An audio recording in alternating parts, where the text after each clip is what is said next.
Bonjour mesdames et messieurs, bienvenue dans ce 6h30.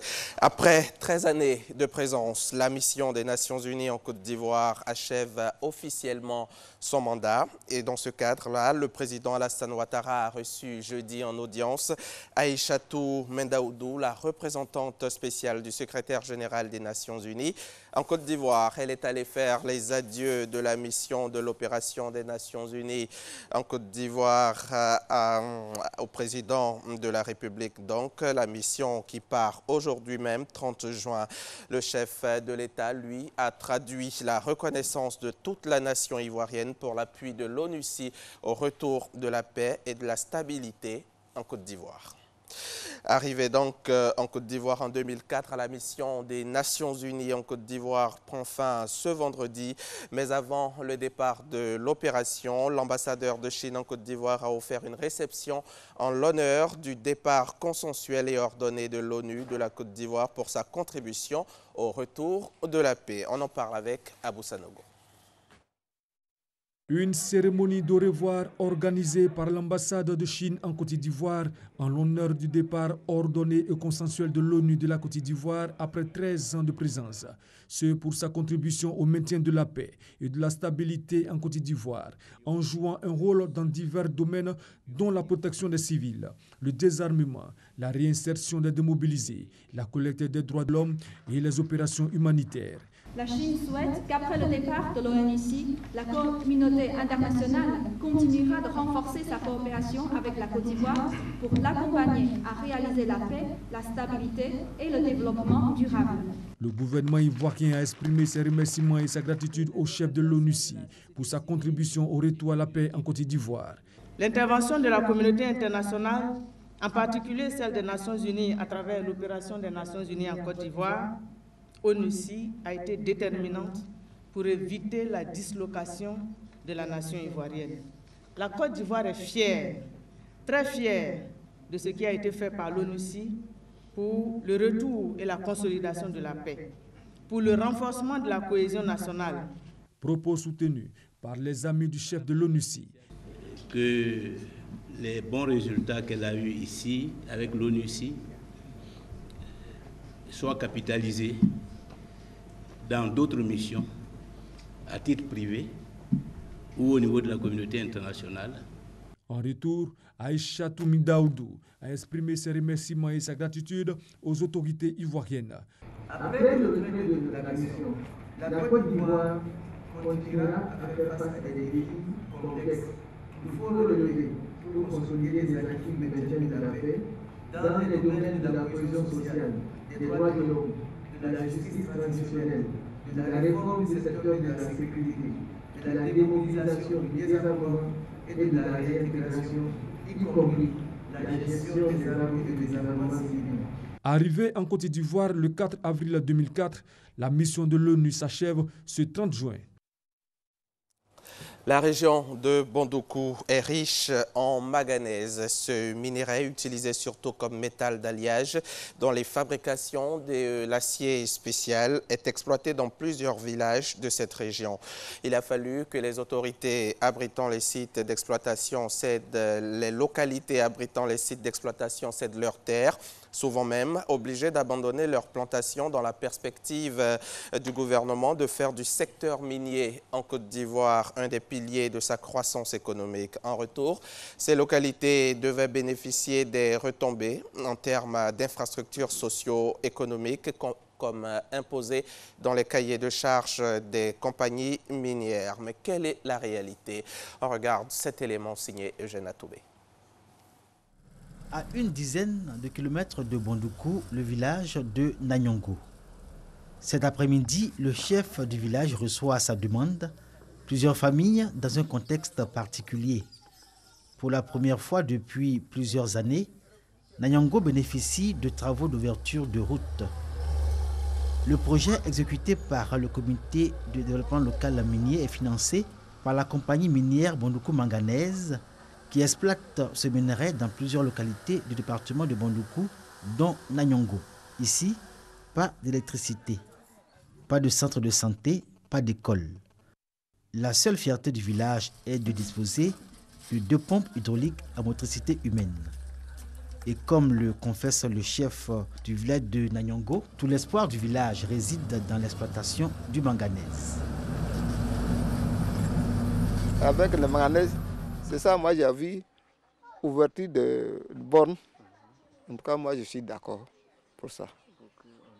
Pour que là, on va aller devant, là on va m'aider, c'est que ça me... Moi je n'ai pas trouvé manganèse, on n'a qu'à m'envoyer ça dans mon village. Tout le monde là, on va faire développement. Cela est fait de par concertation d'abord avec les populations.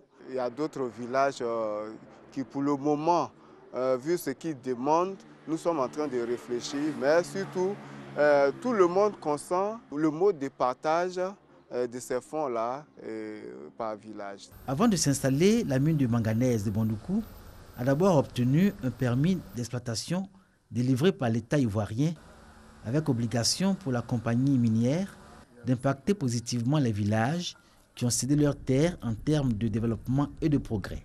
Depuis le début de l'exploitation du manganèse, alors il y a eu beaucoup de problèmes, beaucoup de grèves, beaucoup de soulèvements de la population qui au départ n'avaient pas compris le bien fondé quand même de ce projet. Et depuis un moment, je crois que ces difficultés ont été aplanies dans la mesure où la société s'est approchée plus de la population en entreprenant des actions sociales. Pour garantir les bons rapports entre les populations riveraines et la compagnie minière et veiller aussi sur les intérêts des villages impactés, il a été mis sur pied un comité de développement local minier, CDLM, présidé par le préfet du département de Bondoukou. Depuis l'installation du CDLM en 2015 par le ministre de l'Industrie et des Mines, le premier du genre en Côte d'Ivoire dans le secteur minier, la compagnie minière et les populations vivent en parfaite harmonie et selon les accords signés pour l'exploitation, les villages impactés ont obtenu quelques acquis qui figurent au nombre de leurs besoins. Illustration, Boromba, village frontalier du Ghana à 22 km de Bondoukou. Ici, un logement de maître est en construction, supervisé par le représentant du CDLM au plan local. C'est à Boromba, les gens ont commencé à enlever manganèse. Notre quote-part, ça fait 7 100 000. Donc d'ici un mois, nous serons vraiment à la finition. Parce qu'il faut que ce bâtiment finisse avant la rentrée. À quelques encablures du site de lavage du manganèse de Songori, la compagnie minière Bondoukou Manganèse a fait construire un bâtiment de 3 classes en cours d'achèvement pour renforcer la capacité d'accueil de l'école du village. Juste après la construction, si on peut nous couvrir ça pour qu'à la rentrée prochaine, on puisse y fréquenter, vraiment, ça serait vraiment le bienvenu. De tous les 14 villages impactés par l'exploitation du manganèse dans la région de Bondoukou, tous ne sont pas logés à la même enseigne en termes de bénéfices et acquis en structure socio-économique de base. Un cas édifiant, celui de Similimi. De là-haut, on peut voir ce qui reste de la mine de manganèse, aujourd'hui à l'arrêt. Chose frappante, le village est comme phagocyté par la mine. Si la société Bondoukou Manganèse doit encore exploiter la mine au-delà du site, je crois qu'en ce moment, on pourrait parler de délocalisation quand même de Similimi. Ils ont promis au village qu'ils allaient reconstruire le village en village moderne, l'école, l'eau et tout ce qu'il faut comme commodité dans un village n'est pas encore fait. Similimi est resté dans son état originel. Dans ce patelin, pas une seule maison en dur, pas d'eau potable, pas de structure sanitaire et pour tout dire, les populations de Similimi ont le sentiment d'être abandonnées. Heureusement, les enfants ont droit à l'éducation. Dans cette baraque en bois qui sert de salle de classe tenue par des enseignants bénévoles. Il devrait y avoir d'abord au préalable un certain nombre d'accompagnements. Donc ce village-là doit être vraiment reconstruit par rapport aux dispositions du nouveau code minier. Selon les responsables techniques de la compagnie d'exploitation du manganèse de Bondoukou, qui ont choisi de ne pas s'exprimer face à notre caméra, on promet d'examiner la question, tout en rappelant, comme pour démontrer leur bonne foi, que conformément aux accords avec les villages impactés, Des jeunes de Similimi ont été embauchés, leur donnant ainsi la possibilité de lutter contre la pauvreté. Jusqu'à ce jour, nous employons autour de 200 travailleurs dans la société Bondoukou manganaise qui sont soit des permanents, soit des journaliers, des chauffeurs, des apprentis mécaniciens. Certains aussi travaillent dans la mine. Je souhaite à ce que la société reprenne pour que le travail aille dans les normes afin qu'elle puisse employer encore des jeunes et ça va nous permettre d'avoir un gain aussi au sein du village. Selon le ministère des Mines et de l'Industrie, les entreprises minières ont contribué au développement communautaire dans leur localité d'implantation à travers le financement de projets à caractère socio-économique. Le montant généré pour cette contribution se chiffre à 2,4 milliards de francs CFA en 2016 contre 1,2 milliard CFA en 2015. Des chiffres qui font rêver. Mais il reste que les populations de Similimi attendent toujours de voir les impacts sociaux de la présence de Bondoukou manganaise dans leur village. La Côte d'Ivoire se dote d'une nouvelle loi portant code maritime. Le texte a été adopté en séance plénière hier jeudi. Cette loi est un cadre juridique en adéquation avec les conventions internationales. Elle garantit une meilleure sécurité de la navigation, du transport maritime de marchandises ou de passagers.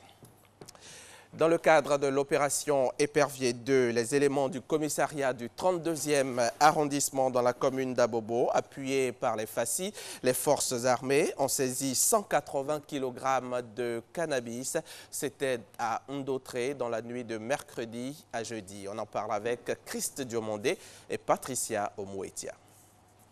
Coup de filet pour les éléments du commissariat du 32e arrondissement, appuyés par la compagnie républicaine de sécurité 3. Ils viennent de saisir 180 kg de cannabis d'une valeur de 13 millions de francs CFA à l'arrière d'un véhicule de couleur blanche. Nos hommes en patrouille dans la zone de Ndotré ont aperçu un véhicule en provenance de Yopougon avec une allure suspecte. Donc, à la demande de nos éléments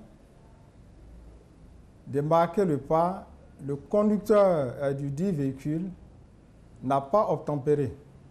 Et s'en est suivi une course-poursuite au cours de laquelle l'individu a abandonné le dit véhicule à la lisière de la forêt du Banco et a pris la poudre d'escampette. En fuite, le véhicule du suspect est réquisitionné au 32e arrondissement. Voilà le véhicule qui a été intercepté. À la fouille, nous avons trouvé 2 ballots sur le siège arrière. Et bon, comme le coffre était condamné, on s'est sans doute dit qu'il y avait quelque chose certainement dans le coffre. Donc on a forcé le coffre et on a trouvé aussi un ballot dans le coffre. Et nous avons trouvé les pièces du véhicule dont l'identité est bien marquée. Donc on s'est dit qu'on peut toujours avoir les références du propriétaire du véhicule pour la suite des enquêtes. Cette phase de l'opération Épervier, qui a démarré depuis le mois de mai dernier dans la commune d'Abobo, constitue un succès selon les responsables de l'opération. L'actualité internationale en bref. Ce vendredi 30 juin débute à Bamako un colloque de 3 jours sur la coopération judiciaire en matière de lutte contre le terrorisme et la criminalité transfrontalière. Ce colloque vise à se faire rencontrer tous les acteurs de la chaîne judiciaire pour faciliter la mise en œuvre effective de l'accord judiciaire signé en mai dernier entre le Mali, le Niger et le Tchad. D'autres pays de la zone sahélienne seront également représentés. Le Conseil de sécurité de l'ONU a renouvelé à l'unanimité et pour 1 an le mandat de sa mission au Mali. Le plafond de troupes déployées reste inchangé avec près de 13 000 casques bleus et 1920 policiers. La mission garde pour mandat essentiel la mise en œuvre des accords de paix, mais elle devra maintenant aussi appuyer les forces maliennes et la nouvelle force anti-djihadiste du G5 Sahel. Et puis, pour terminer, Xi Jinping est à Hong Kong pour célébrer les 20 ans du retour de l'ex-colonie britannique dans le giron chinois. L'un des points forts dans le programme du président chinois sera sa visite à quelques projets pharaoniques d'infrastructures financés à coups de milliards d'euros par Pékin. Fin de ce journal. Merci de l'avoir suivi. Merci à vous également.